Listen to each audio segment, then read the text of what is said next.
The rescheduled Wexford Sprints formed the finale of this year's Naylor Engineering National Hillclimb and Sprint Championship.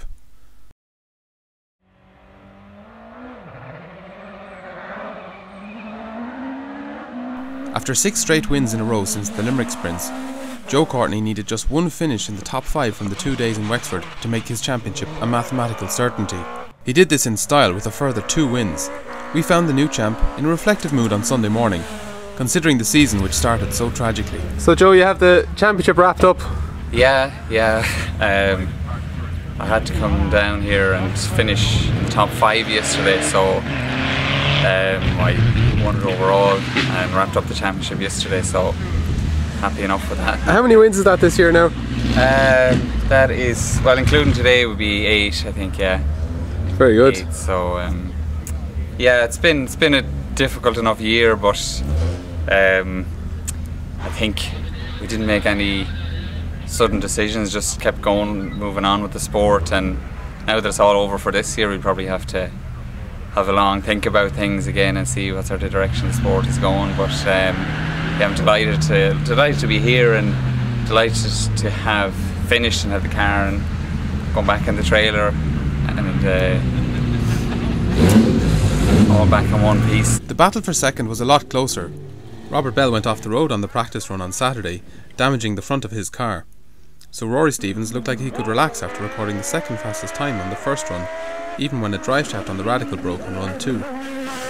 But such was the pace of Éanna Carroll and Martin Tracy in their contest for Best Saloon.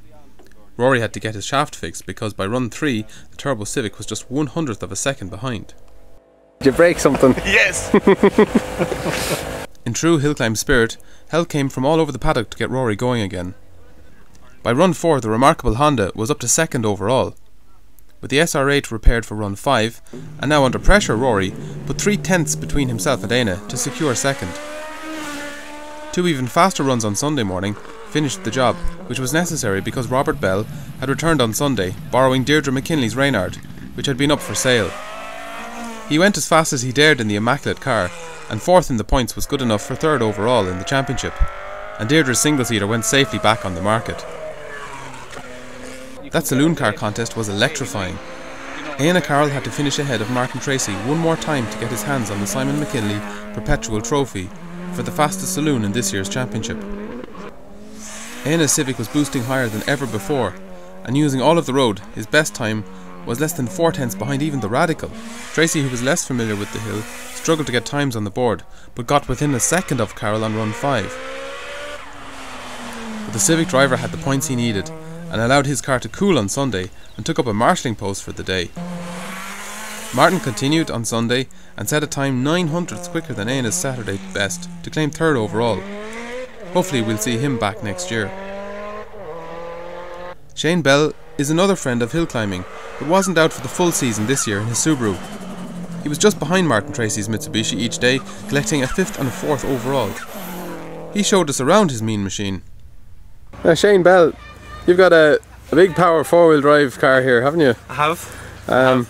You wouldn't really have much opportunity to use it in any other motorsport, really, would you? No, not really. It's there's no restrictors or anything on it, so it's kind of be illegal everywhere else. But the hills and sprints are a good place for it. That's what I built it for. So. Can you give us a look at the engine? Yeah.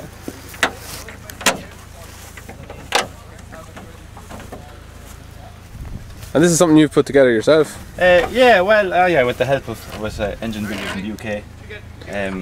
But I wanted torque more than anything else, so I went for a 2.5 block and version 8 top end. Then it's all variable valve timing and all that crap. It's all dialed in then with an Alcatech.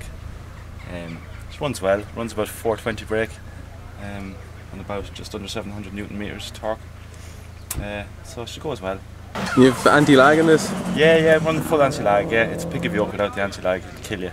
So it's not bad to drive with the anti-lag. She pulls from about 2 to about 6. So it's a nice even power band. So it's nice to drive now, I must say. But you just have to watch her. She'll bite you. But 4-wheel drive is it's fun. When she goes like. So you just have to try and keep her in check. But yeah, happy. You get the kind of thrills, like you're beyond WRC car power, you know, for a reasonable enough kind of budget, I assume. Yeah, well, reasonable in the fact that I suppose I started building it 10 years ago, so it hasn't taken much of a whack off me every year, you know, just bits and pieces here and there. And where do you come in the results here? Where am I there? 4th or 5th there today overall, so I'm in class 7, so I'm against the mad single-seater, so I'll never win anything, but just money off the crack.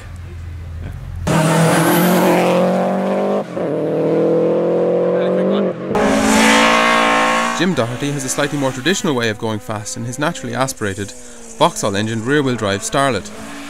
6th overall on Saturday and 1st in Class 2 both days. Tony Banville had the class sewn up in Donegal, but 2 second places were enough for Gary Graham to leapfrog Derek McGuinness into 2nd. Derek had a bad day on Sunday when a cone-hitting penalty on run 1 cancelled his time, and then a mechanical problem put him out on run 2. He was 3rd in Class 2 this year. Thomas Walsh was 3rd in the class at each round in Wexford. John Donnelly was less than 3/10 behind Robert Bell in another Reynard on Sunday and took 1st in Class 6. Brendan Keane was 7th both days in his Westfield, 2nd in Class 3B and fastest sports car. John Mahon won Class 6 on Saturday and was 8th overall in the DJ and takes that class title, as Robert Bell scored an overall award. Ronan Dunn was 3rd in the class on the first day, sharing the Van Diemen. Thomas Corrie was 3rd in the Delta T91 on Sunday, while Catherine Donnelly was the fastest female driver, sharing that single-seater. Emmett Dunn was reacquainting himself with single-seater driving again and increased his pace by nearly 4 seconds over the weekend, winning Class 6 on the second day. He'd already done enough earlier in the season to make 2nd in the Class 1A championship. Michael Hackett was fastest in Class 1A on Saturday in his Mini Marcus, but Deirdre McKinley took maximum points on both days for 2nd and 1st place to take the championship class win in her Nova. John Hackett was 3rd on Saturday, sharing the Marcus. PJ Doyle was 2nd to Deirdre on Sunday in a Peugeot 205, while Ian Roach was 3rd in an Opel Corsa.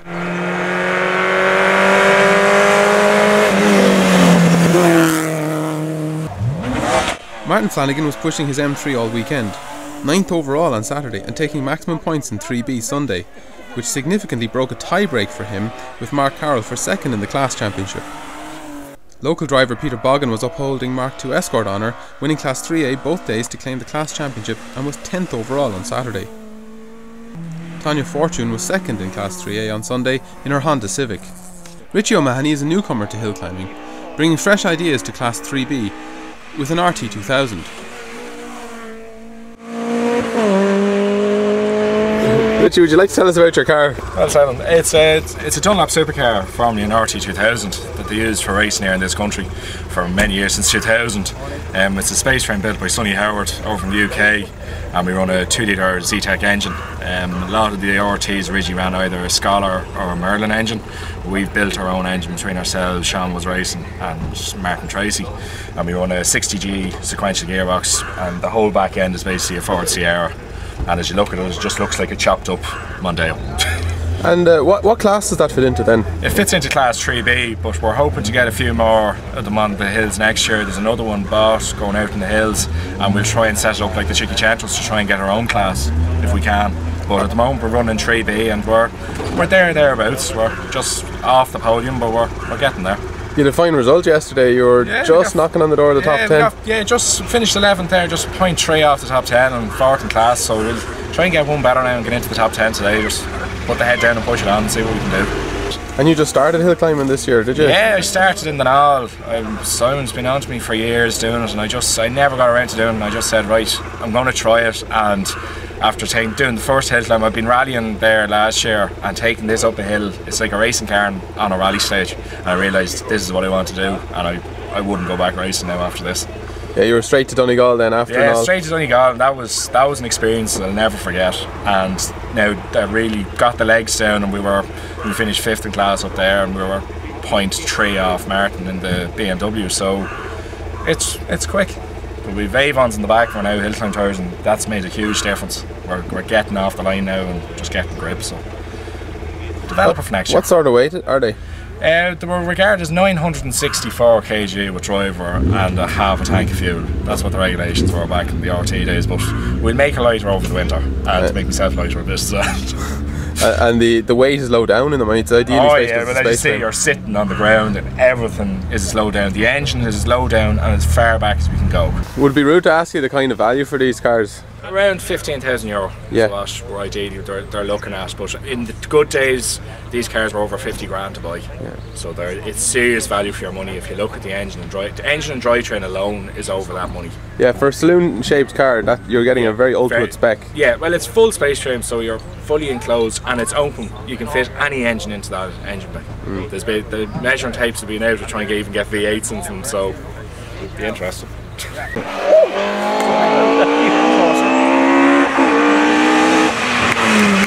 Richie got that top 10 result on Sunday and second in 3B, catching Flanagan on the second day. Thomas O'Rourke had no room for comfort, scheduled to compete in 8 rounds this season. The championship results were to be decided on a driver's best 8 scores from a possible 11 rounds this year. Despite 7 class wins by Saturday night in Wexford, he was 5 points behind Donny Lucy when his double driver Robert Swain bounced the car off a hedge. Fair play to Robert. A late night in the garage produced a straightened Civic on Sunday morning, and Thomas secured his class title with an 8th maximum score.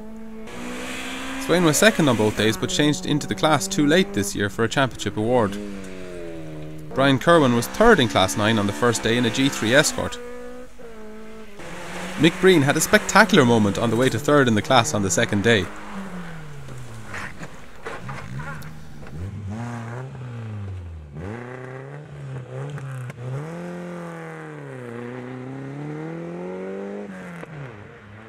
Georgie Bell, Shane's cousin, completed his clean sweep of maximum scores from the 11 rounds that ran this year and duly won Class 8.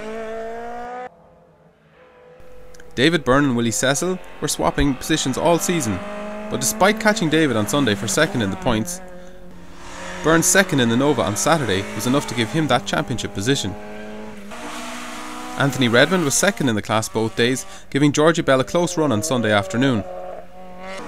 Leon Galvin was third on Saturday in a Ford Escort, and Joe Nacy was third in his Toyota on Sunday. With the Class 5 contest decided in John Whitley's favour in Donegal, it was left to a returning Enda Byrne to show the pace of the smaller single-seaters. He was 19th and 18th overall in the Formula V, followed closely on Sunday by James Kent. John Mahon had a go in a V on Sunday afternoon, after breaking a shaft in the DJ, and claimed third place. No swearing. One careful owner. Yeah. Ben O'Brien, the diesel pioneer, burst the inlet manifold on his 330. Without a replacement, he had no option but to try and repair it. Phone a friend. Much boost. Well, enough boost anyway. No, we have enough when it breaks an inlet manifold. So have you found one? No, not yet. On the source now. But currently debating as to And whether you've we want stalked to go down this road or not, or that we want to just bring it home. You see, you'd nearly prefer it was an engine. There's a kind of great sense of value for money there. You see, you want me to want to improvise. Are you going to try and strap it up? Yeah, we have found Tech 7, so the closest possible alternative to an M57 inlet manifold will do fine. So we'll give that a shot first, and then we'll go travelling.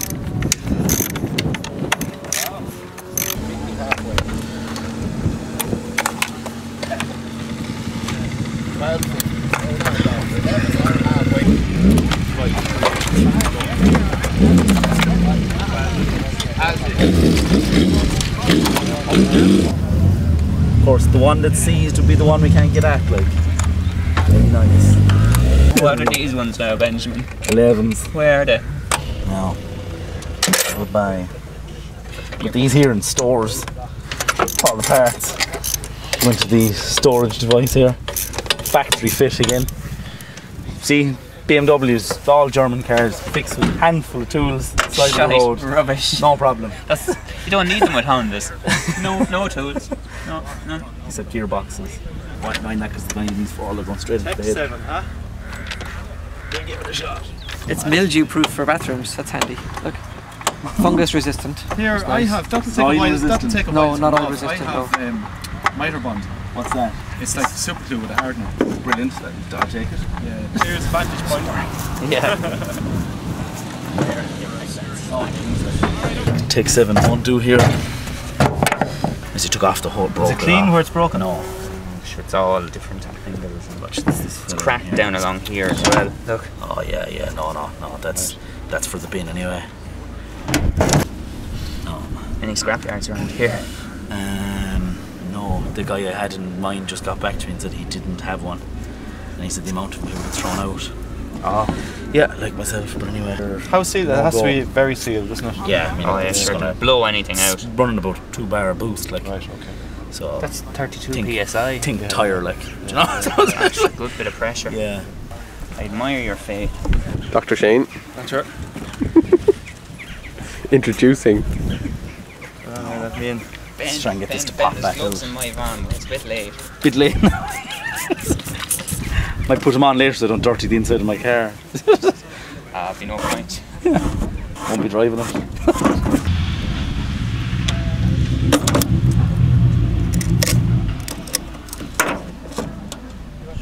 I think the 200,000 road miles did it.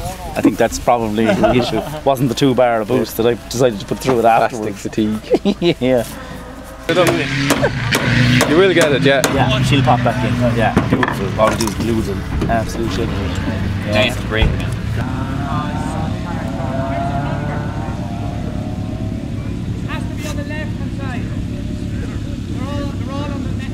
Duct tape WD-40. Yeah, well, it's duct tape going on over this now.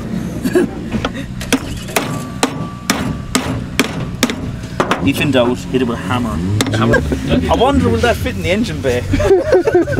Clamp them all together. Just leave that set now for 2 hours.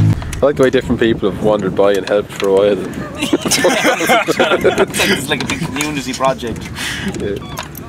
You're staying in the same class as you and I'm helping you out. I know, yeah. That's hill climbing. Positivity, you know. Believe in the power of Tech 7 and what's the other thing? Miter adhesive? Super Yeah, glue. super glue. So we'll give that a shot.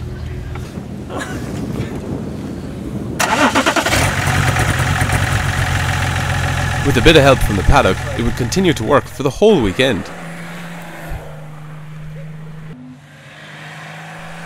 His results in Wexford were enough to claim 4th in the highly competitive Class 3B and also contributed to his being awarded the Tom Prendeville Trophy for Best Performance on Handicap.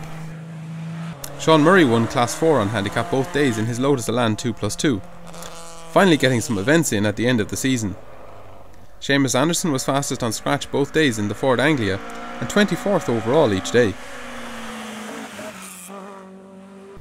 Barry Smith was second fastest on Saturday in the Mark 1 Escort, making a welcome return to the series. Mick O'Shea had an uncharacteristic off on the first run Saturday. Damaging the nose of the MGB, he nursed it up on the second run to claim 3rd on handicap, which was enough to claim the class championship win. While the Cento Challenge was already in the bag for Aidan Courtney, the race for second was very much on, and with Aidan absent, there were 3 drivers in the running, and all proven capable of beating each other in the past. The Centos were making a big impact on the hill in more ways than one. This one absolutely head. She was like that to go on a roof, never lifted. Brilliant.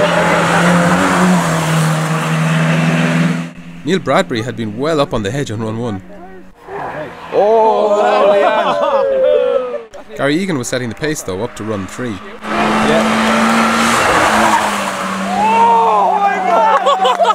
Billy White was in second place, but over a second behind.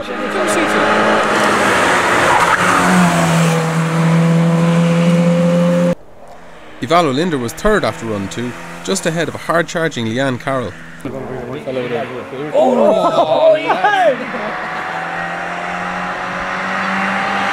That's Leanne. Leanne got ahead of Ivalo on run 3, and they were both pushed down one position when Neil finally got a time on the board for second fastest. Our West Cork Estonian responded on run 4 and held 4th to the end.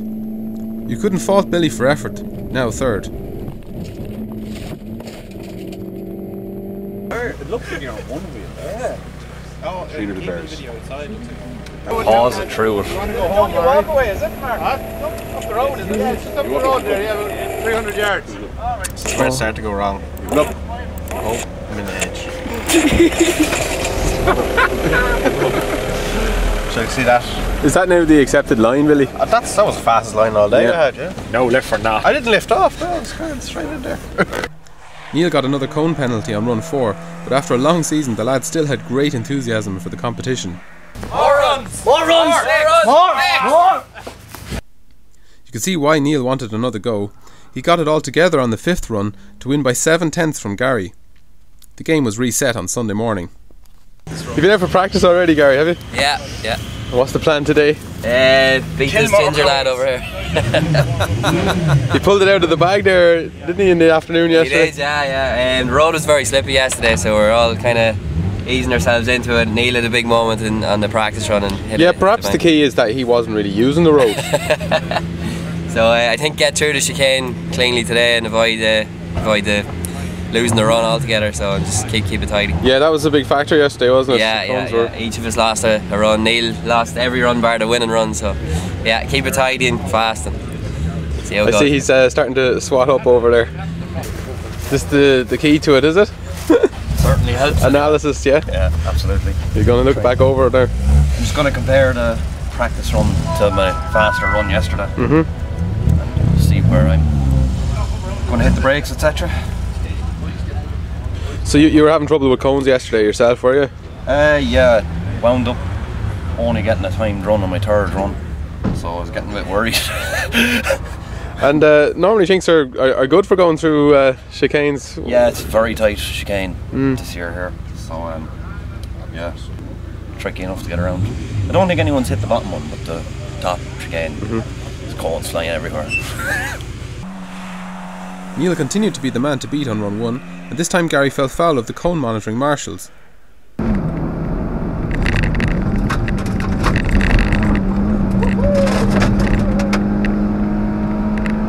Billy was trying everything but couldn't crack 3rd place again on Sunday, and that's the place he'd earn in the championship. Leanne was chasing down Ivalo on run 3 with pressure behind from Dermot Nolan. Just 2 tenths separated them at this point, but she rolled her Seicento on one of the chicanes, so Linder was 4th again, moving him up to 6th in the championship. How are you getting on, Ivalo? Oh, fine. Yeah? Still in the 4th place. 4th place, yeah? You happy with that? Oh, yeah. You've climbed a couple of positions at the end of the year, haven't you? I climbed might be 6th. I don't know the points now. And I've been waiting to say this for ages.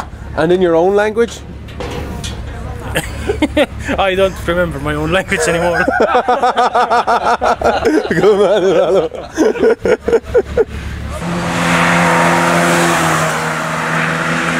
Dermot just edged ahead of Leanne's best time by 7/100ths of a second. Dermot is one of the founders of the Cento Challenge and also registrar for the main championship. He spoke to us about how hill climbing has continued since the tragic loss of Simon McKinley in April.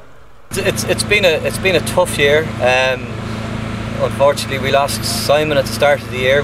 Simon was a big part of everything we do in hill climbing, so that kind of put a bit of a dampener on it. But we fought hard. We came back. We banded together. We chatted. We worked things out, and we decided that we have to keep on going.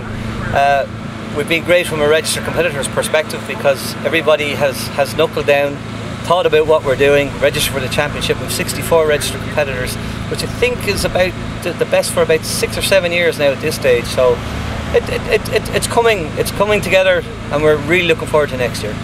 You've competed in quite a few different cars over the years. You've been and the sharp end of the field, and also the very sharp Cinquecento field as well. You've a lot of experience. I've a lot of experience. I don't know whether it's good or bad, but I've been at the sharp end at the top and the sharp end at the bottom, as you say. I was raced in F3 last year, the last number of years, and we did pretty well. Just stepped back now this year, sold the car on to Joe Courtney, who I think he has won the championship or very close to winning it, which is fantastic. So he's done the car proud and done a lot of work on it himself to get himself to that point. Running with the Centos now, thoroughly enjoying it. A little bit different when you have time to think in between gear changes, but a lot of fun, great class, good entry-level class, lots of decent competitors having a bit of fun with each other, and yeah, it's been interesting.